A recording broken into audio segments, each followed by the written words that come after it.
বাবারে কি গরম পড়েছে অস্ট্রেলিয়াতে। চলুন চলুন একটু আখের রস খেয়ে নেওয়া যাক। এখন তো অস্ট্রেলিয়াতে গরমকাল, আর কিছুদিন ধরে টেম্পারেচারটা খুব হাই যাচ্ছে।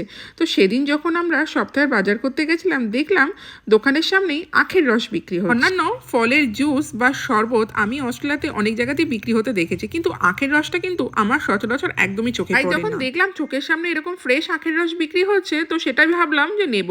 যদিও বোতলের মধ্যে আখের রস অলরেডি বানানো ছিল, কিন্তু আমি বললাম না, আমাকে একদম ফ্রেশ বানিয়ে দাও। আর দেখলাম সাথে প্রসিজারটা ওরা কি করছে।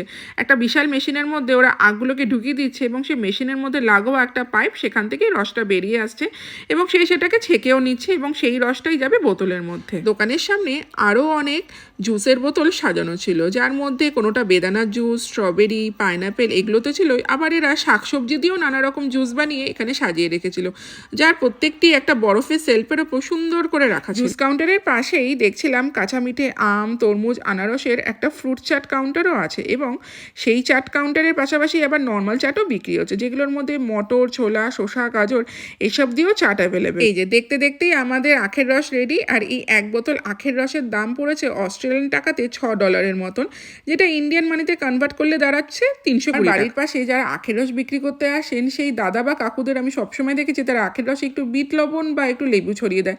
এটা কিন্তু আমি এখানে পাইনি, তবে ওই টাটকা টাটকা আখের রস দিয়ে গরমে গলা ভিজিয়ে কিন্তু দারুণ শান্তি পেয়েছি।